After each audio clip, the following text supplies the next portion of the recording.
वर्ग 3 के मेरे सभी युवा शिक्षक साथियों, आप सभी लोगों को दिल से नमस्कार।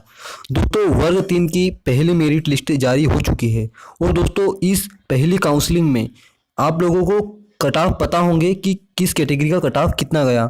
दोस्तों, हमारे कई सारे युवा शिक्षक साथी जो कि वर्ग 3 की दूसरी काउंसलिंग का बेसब्री से इंतजार कर रहे हैं। विभाग के द्वारा अभी केवल एक अपडेट दी गई जिसमें कि डीपीआई के द्वारा 7,500 पद और जनजाति कार्य विभाग के द्वारा 807 पदों पर द्वितीय काउंसलिंग के रूप में फिर से इस भर्ती प्रक्रिया को आगे बढ़ाया जाएगा और इस भर्ती प्रक्रिया को फरवरी के महीने तक पूरी करने की बात बताई गई थी। लेकिन दोस्तों, आप लोगों को एक बात बता दें कि यहाँ पर 7,500 पद डीपीआई के और 807 पद जनजाति कार्य विभाग के, इस तरह 8,207 पद तो रहेंगे। लेकिन दोस्तों, आप लोगों के पास प्रयोगशाला शिक्षक के पद भी रहेंगे और अगर इन पदों को वर्ग 3 की काउंसलिंग में शामिल किया जाता है तो 1651 पद वर्ग 3 में हमको फिर से मिल जाएंगे।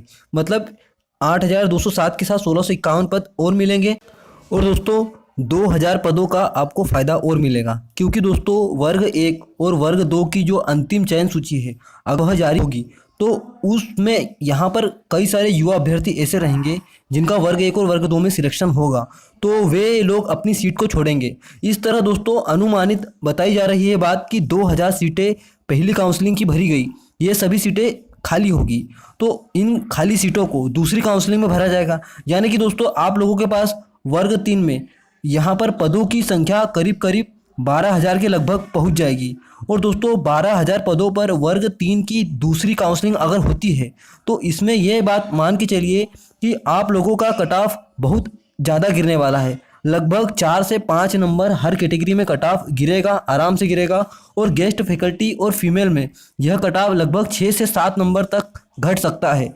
और साथ ही दोस्तों वर्ग 3 के पदों की संख्या बढ़ाने के लिए लगातार यहाँ पर आंदोलन की तो प्रक्रिया को कई बार अंजाम दिया गया है, ज्ञापन भी कई बार दिए गए हैं। लेकिन दोस्तों 8 तारीख को जो भोपाल में एक करनी सेना के द्वारा आंदोलन होगा उसमें हमने 51,000 पदों की मांग को भी रखा है।